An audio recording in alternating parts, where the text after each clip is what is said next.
بسم اللہ الرحمن الرحیم الحمد للہ رب العالمین والصلاة والسلام علی اشرف الانبیاء والمرسلین وعلی آلہ وصحبہ اجمعین اما بعد۔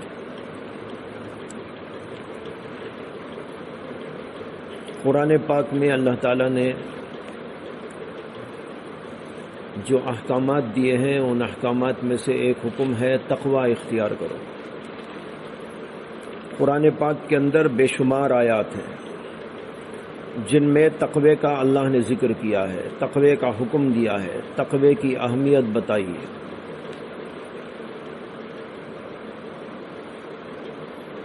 اور یہ آیات ہم لوگ پڑھتے بھی رہتے ہیں، یا ایھا الذین آمنوا اتقوا اللہ، یا ایھا الذین آمنوا اتقوا اللہ حق تقاتہ، یا ایھا الذین آمنوا اتقوا اللہ وکونوا مع الصادقین۔ ایسی بہت ساری آیات قرآن پاک کے اندر موجود ہیں،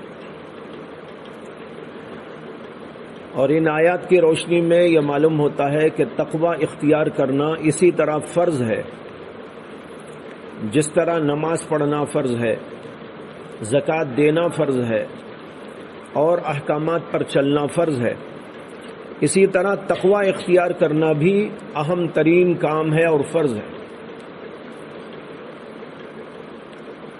تقوی کسے کہتے ہیں؟ اس کا ترجمہ حضرت مولانا ابو الحسن علی ندوی نور اللہ مرقدہ نے عجیب کیا ہے، مجھے بڑا پسند آیا۔ حضرت نے فرمایا کہ اس کا ترجمہ ہے لحاظ کرنا۔ کیا ہے؟ لحاظ کرنا، اللہ کا لحاظ کرو، اتقوا اللہ، اللہ کا لحاظ کرو۔ جیسے کہتے ہیں نا بھائی، باپ کا لحاظ کرو، ماں کا لحاظ کرو، ذرا استاد کا لحاظ کرو۔ یہ ایسا جامع ترین ترجمہ ہے، اور قرآن کریم کی ان آیات کی تشریح ہے کہ جس کے اندر اس کے سارے معنی کھپ جاتے ہیں۔ عام طور پر اس کا ترجمہ کرتے ہیں اللہ سے ڈرو، حضرت کہتے ہیں اس کا معنی ہے لحاظ کرو۔ جیسے آپ کہیں استاد کا لحاظ کرو تو اس میں سب آ گیا، بیٹھنا کیسا، اٹھنا کیسا، بولنا کیسا، چلنا کیسا، ان کے ساتھ سلوک کیسا، یہ سب ان کے لحاظ میں داخل ہو جاتا ہے۔ جب استاد کا لحاظ کریں گے تو بولنے میں بھی لحاظ ہوگا، چلنے میں بھی لحاظ ہوگا، اور اسی طرح ان کے سامنے اٹھنے اور بیٹھنے کا بھی لحاظ ہوگا۔ اسی طریقے پر اللہ کا لحاظ کرو۔ کیا مطلب؟ اللہ کے شایع نشان اس کے ساتھ تمہارا معاملہ ہونا چاہیے۔ کیا بول رہے ہیں ذرا سوچ کر بولو، کیا کر رہے ہیں سوچ سوچ کر کرو۔ نماز میں کھڑے ہیں تو بھی لحاظ کرو، نماز کے باہر ہیں تو بھی لحاظ کرو، کھا رہے ہیں تو بھی لحاظ کرو، گھر میں ہیں تو بھی لحاظ کرو، باہر ہیں تو بھی لحاظ کرو۔ اللہ تو ہر جگہ ہے۔ جب استاد سامنے ہوتا ہے تو استاد کے لیے سامنے لحاظ کیا جاتا ہے، اور اللہ تو ہر جگہ ہے۔ ہم اندر ہیں کہ باہر، لیکن اللہ کے سامنے تو ہیں۔ کہیں بھی ایسا نہیں کہ اللہ تعالیٰ کی نگاہوں سے ہم غائب ہو جائیں، اس لیے اللہ کا لحاظ ہر جگہ پر کرنا ضروری ہے۔ یہ ہے تقوی کا مفہوم۔ ایک دفعہ حضرت ابی بن کعب رضی اللہ عنہ حضرت عمر بن خطاب رضی اللہ عنہ کے دربار میں آئے، ان کے دور خلافت میں۔ تو حضرت عمر نے کہا کہ ابی، میں جاننا چاہتا ہوں کہ تقوی کسے کہتے ہیں۔ حضرت عمر تو بہت بڑی شخصیت تھے، علم میں، عمل میں، تقوی میں، ہر لحاظ سے بہت ہی بلند و بالا تھے، لیکن اس کے باوجود ایک دوسرے سے سیکھنے، سمجھنے، معلومات کرنے، اپنے علم کو بڑھانے میں کبھی شرم و حیا نہیں کرتے تھے۔ بڑے ہونے کے باوجود بھی اپنے چھوٹوں سے پوچھتے تھے۔ اب دیکھو حضرت عمر کا کتنا بڑا مقام ہے، اور ان کے زمانے خلافت میں ان سے بڑا کون؟ گویا پوری امت کا اجماع ہو گیا کہ پوری دنیا میں اس وقت عمر سے بڑھ کر دنیا میں کوئی نہیں۔ یہ مطلب ہوا نا اس کا۔ تو ہم کو معلوم ہے کہ صحابہ میں نبیوں کے بعد سب سے زیادہ مقام حضرت ابو بکر صدیق کا ہے، اس کے بعد عمر کا ہے، اس کے بعد عثمان کا ہے، اس کے بعد حضرت علی کا ہے، اور اس پر اجماع ہو گیا۔ اجماع کا مطلب کیا کہ پوری دنیا نے، اسلامی دنیا نے تسلیم کر لیا ہے اور اسی میں حق منحصر ہے، اور اجماع حجت ہے اللہ کے نزدیک۔ تو اس سے ثابت ہوا کہ حضرت ابو بکر کے زمانے میں ابو بکر سے بڑھ کر روئے زمین پر کوئی نہیں تھا، ان کے چلے جانے کے بعد حضرت عمر سے بڑھ کر دنیا میں کوئی نہیں تھا، لیکن اس کے باوجود حضرت عمر ابی ابن کعب سے پوچھ رہے کہ ابی ذرا مجھے یہ بتاؤ تقویٰ کسے کہتے ہیں؟ تو حضرت ابی ابن کعب نے بڑا عجیب جواب دیا۔ حضرت ابی نے کہا کہ یا امیر المؤمنین، کبھی ایسا ہوا ہے کہ آپ کسی جھاڑیوں میں، جو کانٹے دار جھاڑیاں ہیں، جہاں کانٹے ہی کانٹے ہیں، وہاں سے آپ کو جانے کا کبھی اتفاق ہوا ہے؟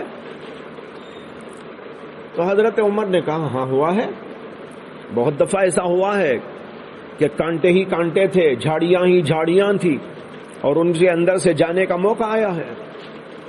تو حضرت ابی بن کعب نے کہا کہ امیر المؤمنین، آپ جب وہاں سے گزرے تھے تو کیسا گزرے تھے آپ وہاں سے؟ حضرت عمر نے کہا کہ بھئی اس طرح گزرا تھا، احتیاط کے ساتھ کپڑوں کو سمیٹ لیا تھا، بدن کو بھی سکیڑ لیا تھا، ایسا دب دب کے کانٹوں کے اندر سے گزر گیا تاکہ کوئی کانٹا جسم میں نہ لگ جائے، ہاتھ پیر میں نہ لگ جائے، اپنی چادر میں، کپڑے میں نہ لگ جائے۔ اس طریقے سے اپنے آپ کو بچتے بچاتے وہاں سے لے کے گیا۔ حضرت ابی بن کعب کہنے لگے ذاک التقیٰ، اسی کا نام تقویٰ ہے۔ کہنے لگے اسی کا نام تقویٰ ہے۔ کیا مطلب؟ ڈر ڈر کے زندگی کرنا، جیسے کانٹوں میں گھستے ہوئے آپ ڈرتے ہیں کانٹا چبھ نہ جائے، اسی طرح دنیا میں زندگی کرتے ہوئے اپنی ہر چیز کو کنٹرول میں رکھنا، آنکھ کو کنٹرول میں، زبان کو کنٹرول میں، ہاتھ پیر کو کنٹرول میں، کہیں کوئی غلط جگہ پھنس نہ جائے۔ جیسے کانٹوں میں چلتے ہوئے ہم احتیاط کرتے ہیں کہ کوئی کانٹا نہ لگ جائے، چبھ نہ جائے، نہ جسم میں لگے، نہ کپڑوں میں لگے، نہ چادر میں لگے، اسی طریقے پر زندگی کرتے ہوئے اس طرح زندگی کرنا کہ کوئی گناہ کا کام نہ ہو، اپنے آپ کو بچانا۔ یہ ہے اللہ کا لحاظ کہ اللہ تعالیٰ دیکھ رہے، میری آنکھوں کو بھی دیکھ رہے، میرے کانوں کو بھی دیکھ رہے، میرے دل کو بھی دیکھ رہے، ہر چیز کو دیکھ رہے ہیں، اور میں اگر کوئی غلط کام کروں گا تو اللہ کی نگاہ میں آ جاؤں گا۔ آپ لوگ مدرسے میں رہتے ہوئے کبھی یہ خیال تو کرتے ہی ہوں گے نا کہ بھئی استاد کی نگاہ میں نہ آ جاؤں، ہوتا ہے نہیں ہوتا؟ معلوم نہیں سب ایسے ہیں کہ نہیں ہیں، استادوں سے بھی ڈرنے والے ہیں نہیں ہیں، لیکن عمومی طور پر تو ایسا ہوتا ہی ہے۔ آدمی سوچتا ہے کہ بھئی استاد نہ دیکھ لے، استاد کی نگاہ میں نہ آ جاؤں، میں یہ کام کرتے ہوئے استاد مجھے نہ دیکھ لے، تو آپ بچتے ہیں، اور کرے تو ایسی جگہ کرنا چاہتے ہیں جہاں استاد کی نگاہ نہ پہنچ سکے۔ لیکن اللہ کے بارے میں تو ہم جانتے ہیں کہ اللہ ہر جگہ سے دیکھتا ہے، تو اللہ سے بچ کر کوئی کہاں جا سکتا ہے؟ کوئی جگہ ہے؟ ایک بار ایک آدمی حضرت حسن بصری کے پاس آیا اور آ کر کہنے لگا کہ میں گناہ بہت کرتا ہوں، گناہ مجھ سے چھوٹتا نہیں ہے، حضرت کچھ بتائیے کہ میں کیا کروں، سمجھ میں نہیں آتا ہے، پریشان ہوں۔ حضرت حسن بصری رحمت اللہ علیہ فرمانے لگے کہ بھئی تم ایسا کر لو نا، گناہ ایسی جگہ جا کے کرو جہاں اللہ کی زمین نہ ہو۔ گناہ کرنا ہی ہے نا، جی چاہتا ہے آپ کو گناہ کرنے، ٹھیک ہے، یہ نصیحت آپ کو، کرو گناہ، لیکن ایسی جگہ جا کے کرو جہاں اللہ کی زمین نہ ہو۔ وہ سوچنے لگا کون سی زمین میں جاؤں؟ ہے کوئی زمین جو اللہ کی زمین نہ ہو، کسی اور نے بنائی ہو؟ اس نے کہا حضرت یہ کہاں ہو سکتا ہے؟ انہوں نے کہا اچھا پھر ایسا کرو، وہاں کر لینا جہاں اللہ کا آسمان نہ ہو۔ اس نے کہا حضرت یہ کہاں ہو سکتا ہے؟ اس نے کہا اچھا بھئی یہ بھی نہیں ہو سکتا تو اچھا ایک اور بات بتاتا ہوں، ایسا کرو کہ اللہ کا کھانا نہ کھاؤ، اس کا کھانا چھوڑ کے کرو، تم اپنا کھاؤ اللہ کا نہ کھاؤ، اللہ کا کھائے بغیر جا کے گناہ کر لو۔ اس نے کہا حضرت اللہ کا نہ کھائیں تو کس کا کھائیں؟ جو وہ دیتا ہے وہی تو کھاتے ہیں، تو یہ کیسا ہو سکتا ہے کہ ہم اللہ کا نہ کھائیں اللہ کا نہ پیئیں؟ حضرت حسن بصری نے کہا جب کوئی زمین وہ نہیں جو اللہ کی نہیں، کوئی آسمان ایسا نہیں جو اللہ کا نہ ہو، کوئی کھانا ایسا نہیں جو اللہ کا نہ ہو، کوئی پانی ایسا نہیں جو اللہ کا نہ ہو، اور تو اسی کی زمین پر رہ کر، اسی کے آسمان کے نیچے بسیرا کر کے، اسی کا کھانا کھا کر، اسی کا پانی پی کر اس کی نافرمانی کرنا چاہتا ہے؟ یہ کہا تو اس کا دل کام گیا۔ اس نے کہا آج سمجھ میں آ گئی ساری بات۔ اس نے حضرت کے ہاتھ پر توبہ کی اور کہا کہ آج سے کبھی گناہ نہیں کروں گی۔ یہ ہے اپنے دل کو سمجھاؤ اس طرح، جب گناہ کا مادہ پیدا ہو، گناہ کا جذبہ پیدا ہو، کبھی آنکھ غلط دیکھنا چاہے، زبان غلط بولنا چاہے، غیبت کرنا چاہے، چغلی کھانا چاہے، جھوٹ بولنا چاہے، یا کان سے غلط بات سننا چاہے، گانا سننے کی طلب ہونے لگے، کچھ میوزک سننے کی طلب ہونے لگے، آنکھوں سے غلط چیزیں دیکھنے کا شوق ہونے لگے، موبائل فون کا غلط استعمال کر کر کے اپنے جی کو بہلانا جی چاہے، اس وقت یہ کہو ارے بھائی ٹھیک ہے اے میرے نفس کر گناہ، لیکن وہاں جا کے کر جہاں خدا کی زمین نہیں۔ نفس کو بولو، نفس سے بھی خطاب کرنا چاہیے، کبھی کبھی اس سے بولنا چاہیے اچھا تو مجھے یہ شوق دلاتا ہے، تو مجھ سے یہ گناہ کروانا چاہتا ہے، تو مجھے اس طرح بہکانا چاہتا ہے، مجھے خدا کی نافرمانی میں لگانا چاہتا ہے، اچھا کر لے گناہ ٹھیک ہے، لیکن وہاں جا کے کر جہاں خدا کی زمین نہیں، وہاں جا کے کر جہاں خدا کا آسمان نہیں، اور پھر اللہ کا کھانا چھوڑ دے، پانی اللہ کا چھوڑ دے، اس کی نعمتیں چھوڑ دے، اس میں اور بھی ملا سکتے ہیں۔ آپ کہہ سکتے ہیں ہوا آ رہی ہے اللہ کی طرف سے، اس ہوا کو سانس کے لیے استعمال نہ کر، پھر گناہ کر۔ روشنی اللہ کی طرف سے آ رہی ہے، اس لیے آنکھیں بند کر کے روشنی سے دور ہو جا اور پھر گناہ کر۔ کہاں تک کوئی کر سکتا ہے؟ ایک پر بھی نہیں کر سکتا عمل۔ تو پھر اپنے نفس کو بولو خدا کی کھاتا ہے، خدا کی پیتا ہے، اس کی زمین پہ رہتا ہے، اس کے آسمان کے نیچے پلتا ہے، اس کی نعمتوں سے لطف اندوز ہوتا ہے، اس کی روشنی سے فائدہ اٹھاتا ہے، اس کی ہواؤں سے فائدہ اٹھاتا ہے اور پورا زندہ رہتا ہے، اور پھر اسی کی نافرمانی کرتا ہے۔ میں تجھے نافرمانی کرنے نہیں دوں۔ یہ ہے بھائی تقویٰ، اللہ کا لحاظ، اس طریقے پر اپنے آپ کو بچانا۔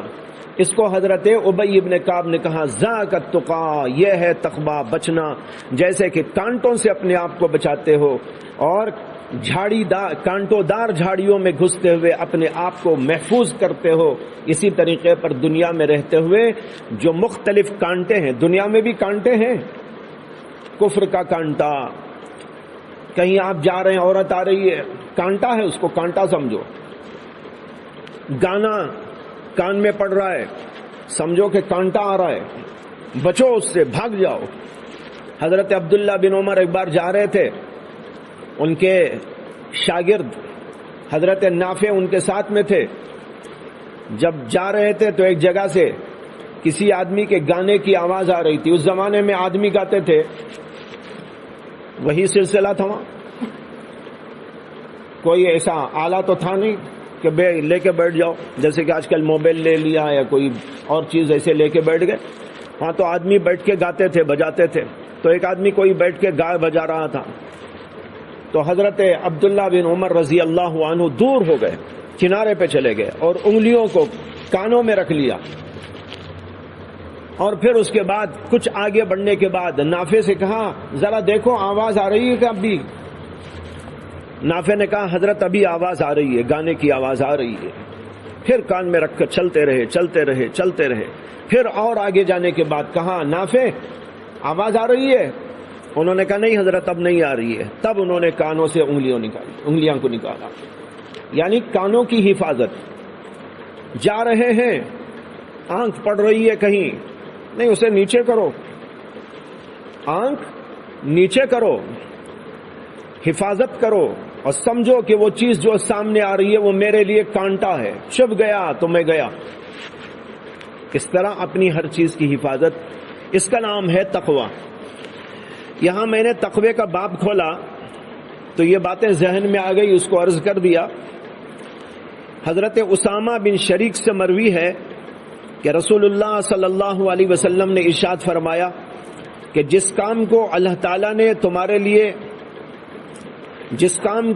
تعالیٰ تمہارے لیے ناپسند کرتے ہیں اپنی تنہائی میں بھی اس کام کو مت کرو، یہ ہے تقوی۔ اسی لیے قرآن کریم کے اندر یہ آیا ہے کہ یخشون ربہم بالغیب، یخشون ربہم بالغیب، یہ اللہ کے نیک بندے ایسے ہیں جو تنہائیوں میں بھی اللہ سے ڈرتے ہیں۔ سامنے ڈرنا تو بہت آسان ہے، بھائی وہ دیکھ رہا ہے، یہ دیکھ رہا ہے، یہ دیکھ رہا ہے، میرا دوست دیکھ رہا ہے، میرا دشمن دیکھ رہا ہے، میرا ساتھی دیکھ رہا ہے، استاد دیکھ رہا ہے، باپ دیکھ رہا ہے، ماں دیکھ رہی ہے، لوگ دیکھ رہے ہیں، گناہ سے بچ جاتا ہے۔ لیکن کمال تو یہ ہے یخشون ربہم بالغیب، تنہائی میں اللہ سے ڈرو۔ وہاں سوچو کہ یہاں کوئی دیکھے کہ نہ دیکھے، لیکن میرا رب تو مجھ کو دیکھ رہا ہے۔ الم یعلم بان اللہ یری، اللہ کہتے ہیں کیا جانتا نہیں انسان کہ اللہ اس کو دیکھ رہا ہے؟ الم یعلم بان اللہ یری، انسان کو پتہ نہیں ہے کہ اللہ اس کو دیکھ رہا ہے۔ اور ایک جگہ یہ بھی کہا کہ لوگوں سے چھپ کر تو گناہ کرتے ہیں، لیکن میرے سامنے گناہ کرتے ہیں۔ لوگوں سے تو چھپتے ہیں، لیکن اللہ سے چھپیں گے کیسا؟ کوئی اللہ سے چھپ سکتا ہے؟ نہیں چھپ سکتا۔ اس لیے یہ ذہن میں ہونا چاہیے کہ ہم کہیں بھی ہو اللہ ہم کو دیکھ رہا ہے۔ رسول اللہ صلی اللہ علیہ وسلم فرماتے ہیں جس کام کو اللہ تعالیٰ تمہارے لیے ناپسند کرتے ہیں اپنی تنہائی میں بھی اس کام کو نہ کرو۔ لوگوں کے سامنے تو بچ جائیں گے، لیکن تنہائی میں بچنا کمال ہے۔ امام ابو حاتم کہتے ہیں عقل و سمجھ رکھنے والے پر واجب ہے کہ اسے معلوم ہو کہ عقل کے لیے کچھ احکام اور نواہی ہیں جن کا جاننا ضروری اور ان کو ان کے اوقات پر استعمال کرنا عام اور اوباش قسم کے لوگوں سے امتیاز رکھنے کے لیے لازم ہے۔ اور میں اس کتاب میں آگے یہ ذکر کروں گا کہ عقل کے اوامر اور نواہی کے 50 شعبے ہیں، تاکہ کتاب 50 ابواب پر مشتمل ہو اور ہر باب سنت نبوی علی صاحبہ الصلاۃ والسلام پر مبنی ہو۔ پھر ہر سنت کے ذکر کے بعد ہم حسب توفیق اس پر گفتگو کریں گے۔ یہ امام ابو حاتم ابن حبان جو بہت عظیم الشان محدث گزرے ہیں، متقدمین میں سے ہیں، ان کی کتاب ہے۔ امام ابو حاتم ابن حبان، یاد رہے گا نام؟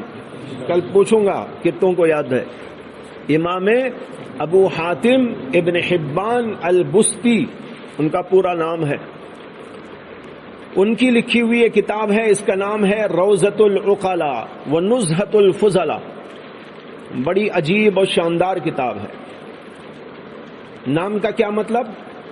روضۃ العقلاء، روضہ کہتے ہیں باغ، روضہ کے معنی باغ، روضۃ العقلاء عقل مندوں کا باغ، وہ نزہۃ الفضلاء اور فضیلت رکھنے والے لوگوں یعنی فضلاء کا، علماء کا، فضلاء علماء کو بولتے ہیں، علماء کا نزہہ، نزہہ کے معنی ہے تفریح۔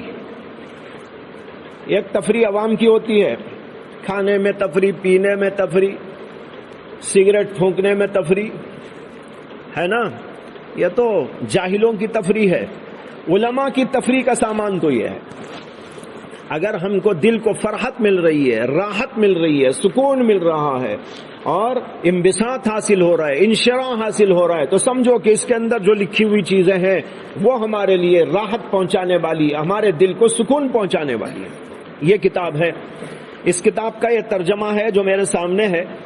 یہاں حضرت نے کتاب شروع کرتے ہوئے یہ بتایا ہے کہ میں اس کتاب کو 50 ابواب پر لکھنے والا ہوں، اور اس میں قرآن کریم اور حدیث رسول اور دیگر علماء کی باتیں، حالات، واقعات، اقوال وغیرہ وغیرہ ذکر کیے گئے ہیں، تاکہ اس کو پڑھ کر ایک انسان جو ہے اللہ سے ڈرنے والا، اللہ سے محبت کرنے والا، آخرت کی فکر کرنے والا، تقوی و طہارت والا بن جائے.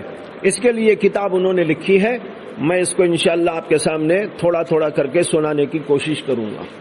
وآخر دعوانا الحمد للہ رب العالمین.